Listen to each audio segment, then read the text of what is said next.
Shalom, Bapak Ibu yang diberkati Tuhan, kita bertemu lagi kali ini dalam khotbah serial 7 perkataan Yesus di kayu salib. Kita mulai dengan perkataan yang pertama. Di dalam Injil Lukas 23 ayat 34 dikatakan, "Ya Bapa, ampunilah mereka sebab mereka tidak tahu apa yang diperbuat." Doa ini sangat dalam, perkataan Yesus ini sangat dalam untuk dimaknai, bahwa Yesus menyatakan pengampunan bagi orang-orang yang sudah menghina, yang memfitnah, bahkan yang membunuhnya.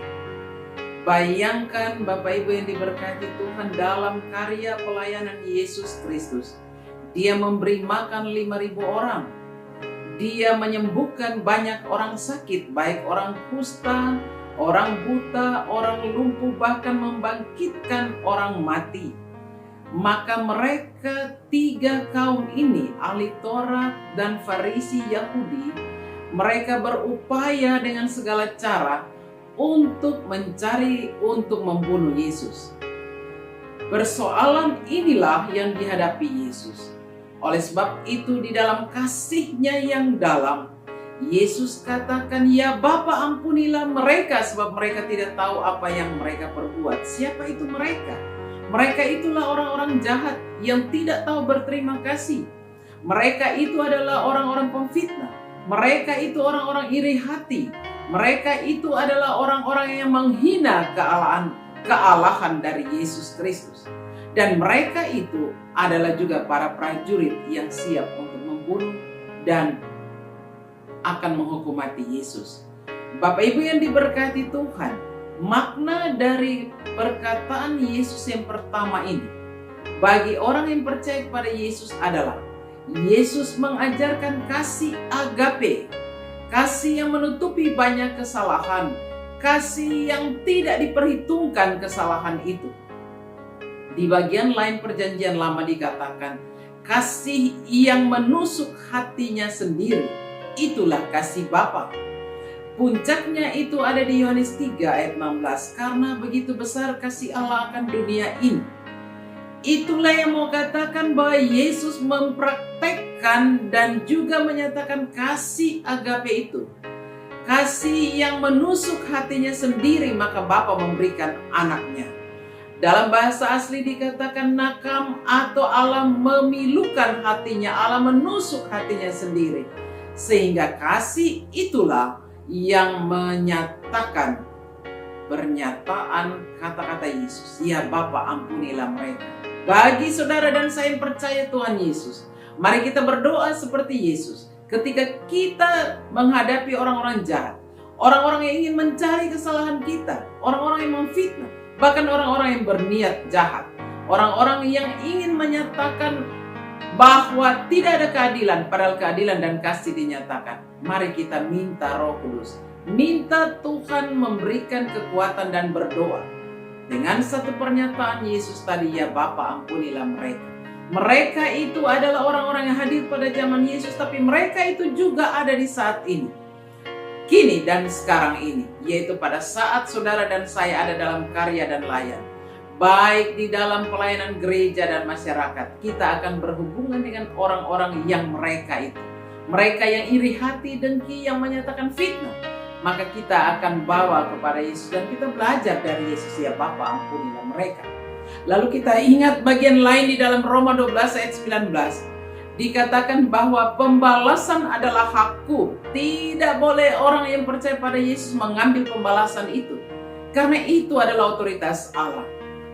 Renungan di perkataan Yesus yang pertama ini adalah, mari kita belajar untuk selalu menyatakan kasih.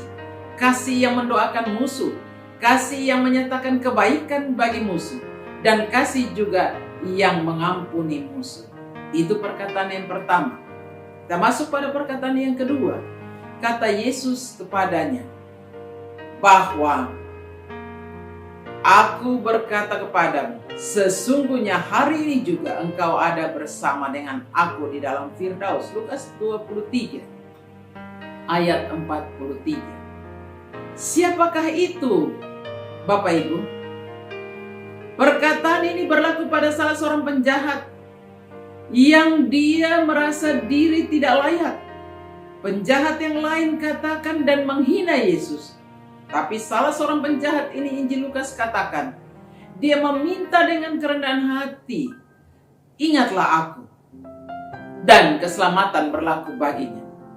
Yesus memberikan statement atau pernyataan bahwa hari ini engkau bersama dengan aku di dalam Firdaus. Apa maksudnya? Di dalam perkataan kedua ini mau menyatakan bahwa Yesus adalah Tuhan. Yesus bukan seorang nabi, tapi Yesus adalah Tuhan. Dan penggenapan akan nubuat dari kitab Perjanjian Lama, Yesaya, dan seterusnya. Yesus bisa katakan bahwa orang ini bisa bersama di Firdaus. Artinya, Yesus katakan keselamatan ada padanya. Jahat luar biasa, tetapi keselamatan berlaku ketika dia datang minta ampun dosa.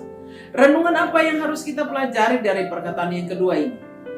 Bahwa ketika orang yang berdosa datang pada Yesus di dalam kerendahan hati dan tahu untuk bertobat, meminta ampun, disitulah kasih karunia berlaku. Yesus katakan hari ini juga bukan besok, saudara-saudara. Hari ini engkau selamat ketika Anda bertobat. Menyatakan bahwa saudara dan saya jahat dan berdosa di hadapan Allah. Maka Yesus katakan hari ini juga engkau ada bersama dengan aku di Firdaus. Firdaus artinya surga mulia. Firdaus artinya ahli waris kerajaan surga. Berbahagialah saudara dan saya yang datang kepada Yesus dengan kerendahan hati dan menyatakan bahwa aku berdosa. Sejahat apapun, saudara dan saya menjadi ahli waris kerajaan surga ketika kasih karunia dinyatakan kepada kita. Orang jahat itu mewakili seluruh orang jahat di dunia dulu dan sekarang ini. Bahwa kasih karunia, keselamatan itu Yesus berikan bagi yang datang kepadanya. Dua perkataan Yesus ini mengajak kita untuk mari kita belajar taruh kasih di hati kita. Kasih agape, kasih yang menutupi banyak kesalahan. Yang kedua, marilah kita datang kepada Yesus apa adanya. Apapun dosa kita, bagian lain dalam Perjanjian Lama dikatakan walaupun dosa memerah seperti kermis, ia akan menjadi putih seperti salju. Datang dan kasih karunia keselamatan menjadi milik saudara dan saya. Jemaat yang diberkati Tuhan, hari ini kita membahas perkataan Yesus yang ketiga di atas kayu salib, Yohanes 19 ayat 26 sampai 27. Ketika Yesus melihat ibunya dan murid yang dikasihinya di sampingnya, berkatalah ia kepada ibunya, "Ibu, inilah anakmu." Kemudian katanya kepada muridnya, "Inilah ibunya." Dan sejak saat itu murid itu menerima dia di dalam rumahnya. Bapak Ibu yang diberkati Tuhan, di sini perkataan yang ketiga ini Yesus tujukan kepada Maria. Yesus mau katakan supaya Maria, ibu Yesus ini menjadi aman, tenang hatinya karena dia melihat anaknya akan mengalami penderitaan, bahkan akan dibunuh. Yesus memberikan satu keyakinan bahwa Yesus menjalani semuanya ini untuk memenuhi karya keselamatan. Yesus anak Allah tetapi juga anak manusia. Yesus katakan ini sebagai rasa hormat, rasa kasih kepada ibunya. Dan juga ada makna tersirat di dalamnya bahwa Yesus menitipkan atau menyerahkan ibunya kepada murid yang dikasihi dan murid-murid yang lain. Yesus menghormati ibunya, mengasihinya, dan juga Yesus tahu bahwa apa yang dirasakan oleh Maria sangat menyakitkan. Oleh sebab itu Yesus memberikan satu kekuatan iman kepada Maria. Dia tidak sendiri ketika nanti Yesus mati, karena dia ada bersama dengan murid-murid yang dikasihi. Murid yang dikasihi dan juga murid-murid yang lain yang akan melayani dan juga ada bersama dengan Maria. Dari pihak Maria, Maria menghadapi satu penderitaan yang sangat dalam. Dia menyaksikan anaknya yang dikasihi boleh menjalani penderitaan itu, meminum cawan itu, tidak mudah. Bapak Ibu yang diberkati Tuhan, perasaan seorang ibu ketika melihat anaknya harus menderita dan juga bahkan akan mati. Itu tidak mudah. Yesus tahu itu, oleh sebab itu Yesus memberikan satu kenyamanan, satu ketenangan dan kedamaian. Dan Maria menerima itu sebagai satu kekuatan yang baru. Bapak, Ibu, dan jemaat yang diberkati Tuhan, ketika kita berhadapan dengan pergumulan, sakit penyakit, anak-anak atau saudara-saudara kita yang kita kasihi, kita belajar dari Yesus. Yesus memberikan ketenangan. Mari kita datang pada Yesus dan meminta kekuatan kepada Yesus.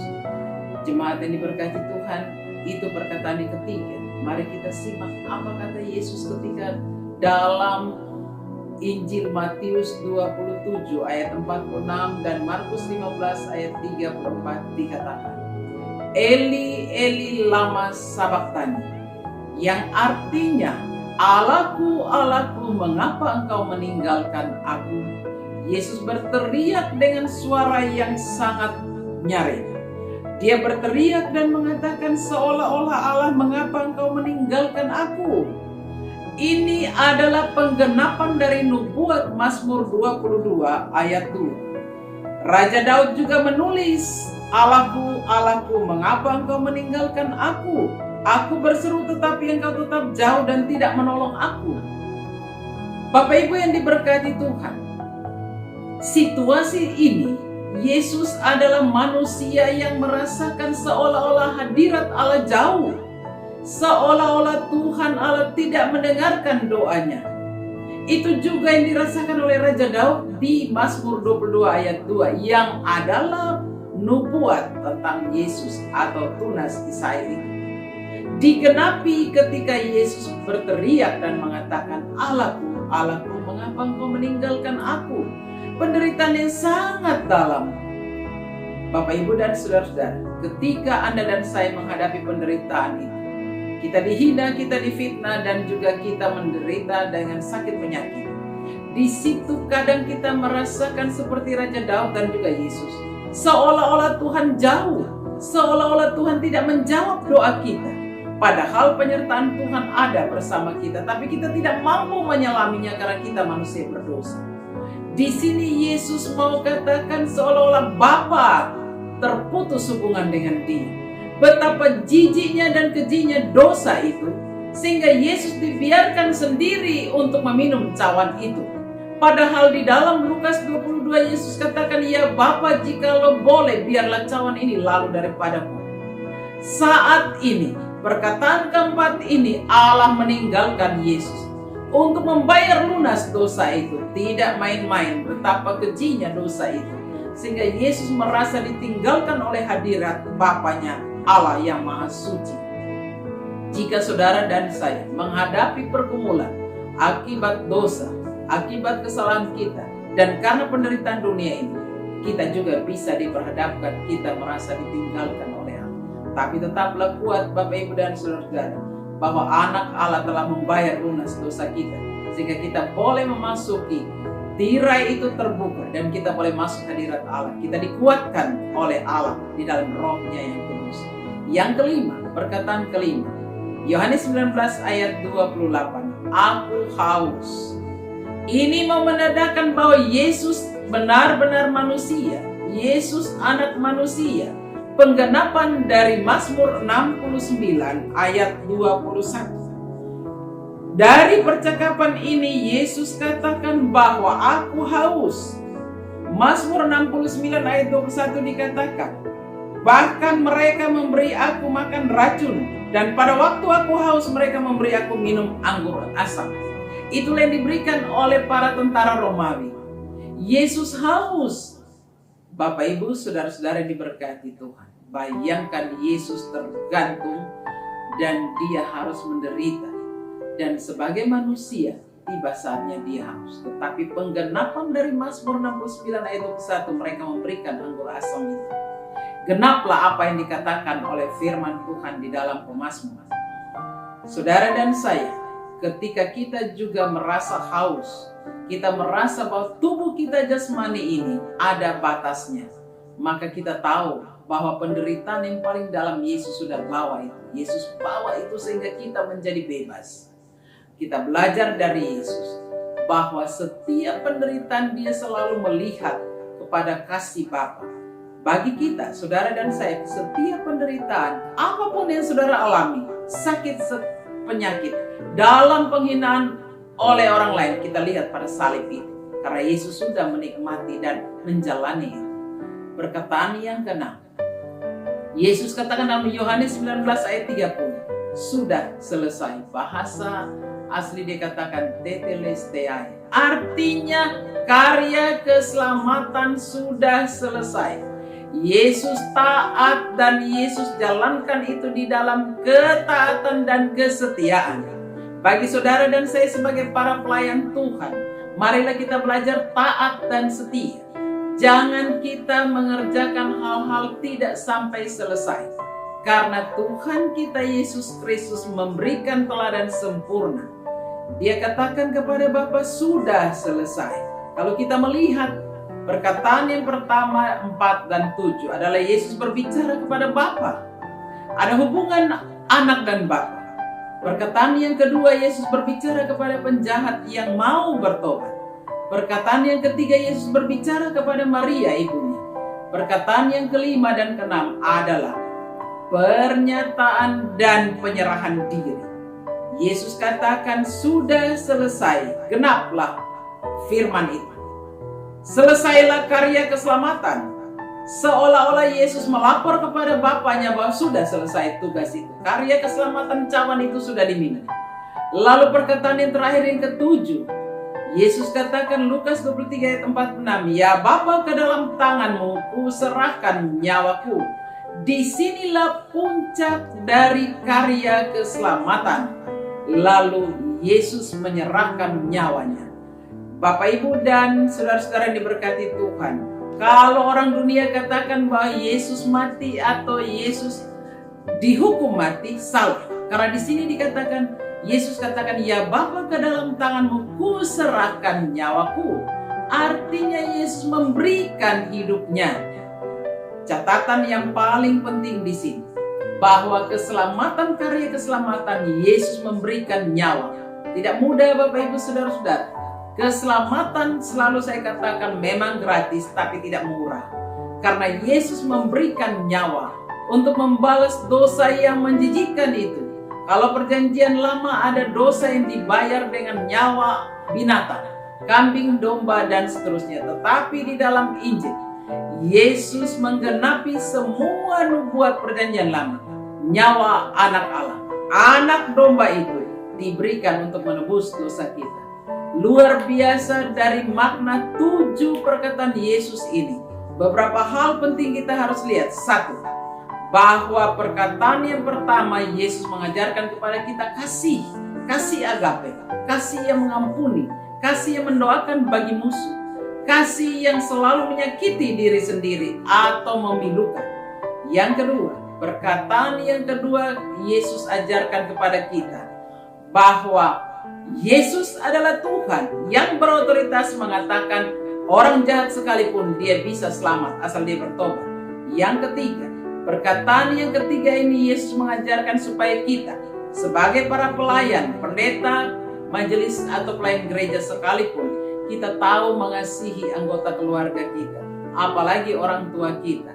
Hormatilah orang tuamu supaya lanjut umurmu di dunia. Yesus menyatakan kasih kepada ibunya dan memberikan kenyamanan, kedamaian bagi Maria. Perkataan yang keempat, Eli Eli lama sabachthani. Yesus merasa terpisah dari hadirat Allah. Perasaan itu jugalah yang ada bagi setiap orang yang percaya. Mengapa mengikuti Yesus selalu banyak persoalan penderitaan? Perkataan ini, perasaan ini juga dirasakan oleh Mazmur 37. Seolah-olah orang yang percaya kepada Yesus itu yang taat dan setia melayani Dia yang paling banyak pergumulan dan penderitaan. Yesus merasakan itu ketika perkataan Yesus yang keempat. Seolah-olah Allah, hadirat Allah putus dan meninggalkan Yesus.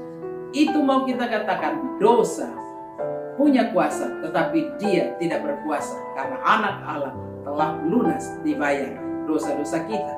Perkataan yang kelima, Yesus haus.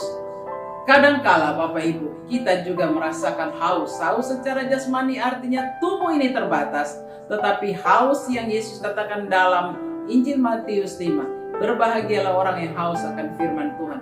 Itu berarti bahwa kita selalu mencari akan firman Tuhan itu, makna firman Tuhan ini. Di sini ayat yang ini, perkataan kelima, Yesus mau katakan bahwa Yesus menggenapi nubuat dari Mazmur 69.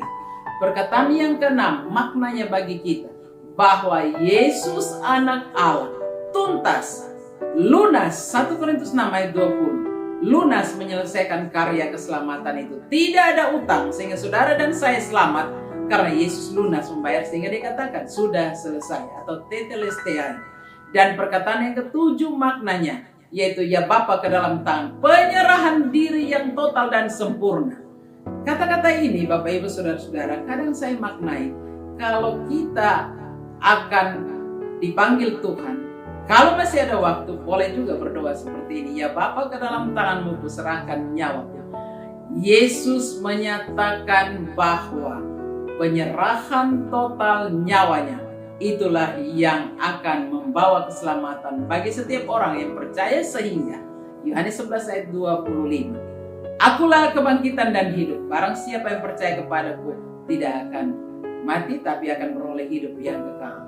7 perkataan Yesus ini mari kita maknai supaya kita semakin lihat pada karya keselamatan itu. Apapun pergumulan saudara dan saya, sakit, penyakit, penderitaan, dihina, difitnah, kita lihat pada salib itu. Karena anak Allah, Yesus Kristus telah lunas membayar dosa kita dan dia memberi contoh teladan yang sempurna. Yang paling utama dari seluruh perkataan Yesus ini hanya satu, kasih kepada Bapa, kasih agape, kasih kepada sesama. Untuk kita menyatakan kasih itu tidak mudah, maka kita perlu tuntunan Roh Kudus. Tuhan Yesus memberkati saudara-saudara sekalian. Shalom.